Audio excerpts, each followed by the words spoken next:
right, so Mosaic has a lot of different functions. It has a lot of different features that you're going to be using throughout the entire course of your undergrad. So the sooner you get a good grasp on these functions, the easier life will become for you.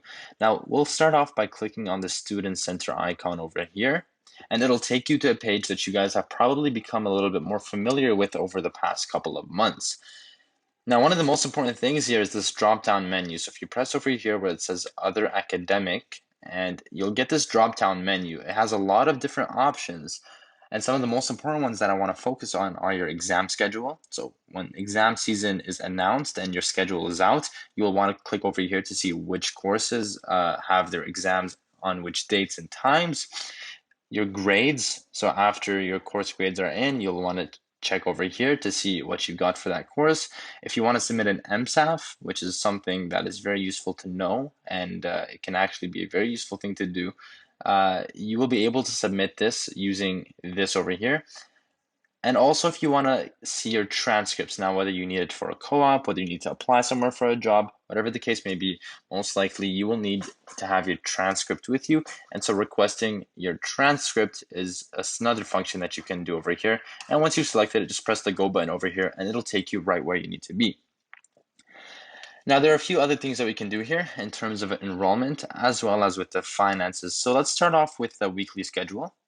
So if you come over here, it'll show you which courses you are currently enrolled in, and it'll give you a weekly schedule. Now, it is a little bit different than my timetable, and I actually prefer to use Mosaic for a lot of things that my timetable sometimes would glitch on, or is sometimes, the servers don't work correctly, whereas Mosaic, it's a little bit better to use.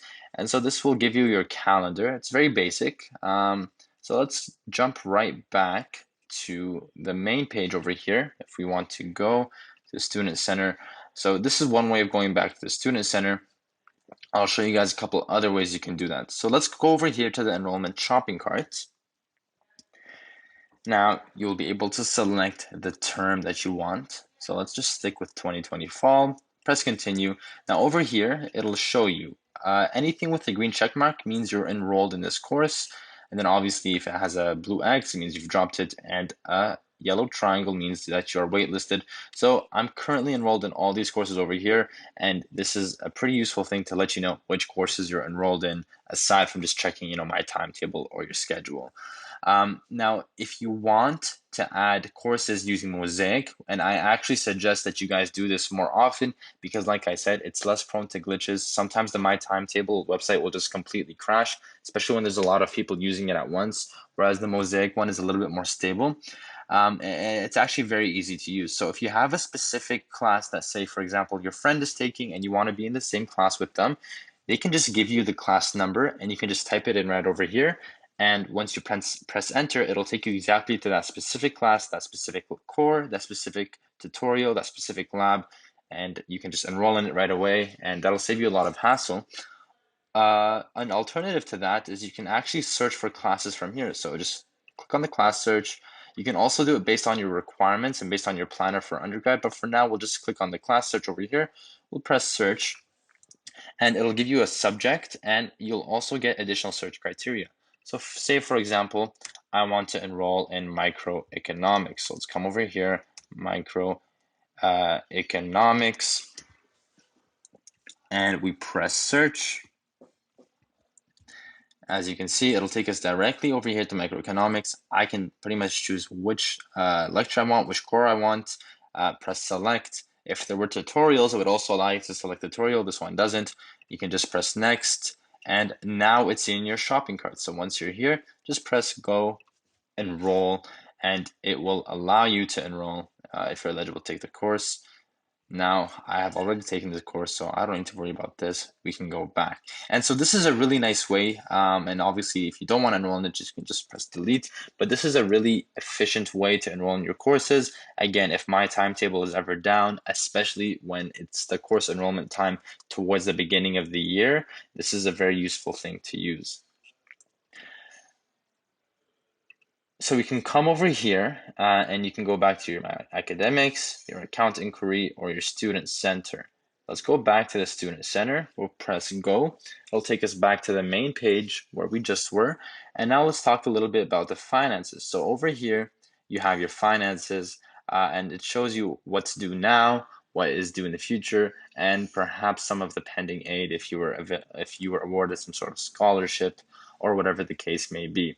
Now, if you come to account inquiry, it will give you a breakdown of exactly what charges you owe. So it'll tell you in each semester what you owe. If you've already paid it, it'll tell you, for example, due now 0. It'll also give you a breakdown of the different charges that are due. So it'll tell you, this much is going towards the bus, this much is going towards the student center, this much is going towards the gym facilities, etc., etc. This much is going towards your program, and it'll give you a breakdown of costs, so you're aware of where your money is going.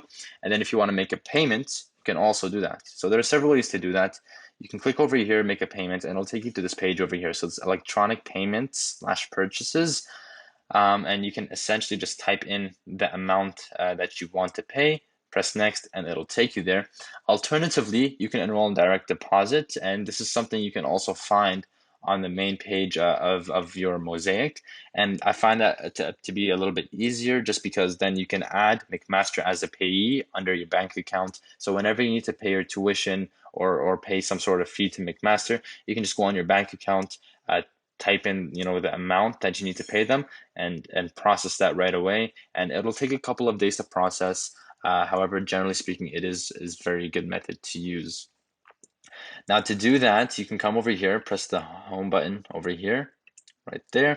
It'll take you back to the main page, and over here you have something called Enroll in Direct Deposit. So you can just click on that. Now, again, I have already enrolled in it, but if you haven't enrolled, it'll actually, you can walk through how to enroll. And if you have any questions, the best thing to do would be to just contact someone, an advisor from the bank that you're with, and they can definitely help you, walk you through it. So again, these are just some of the main functions that are in Mosaic. So just a quick recap: you can check your exam schedule from here, you can check your grades, you can submit an MSAF, you can check your transcript, as well as selecting and viewing your schedule and paying your tuition.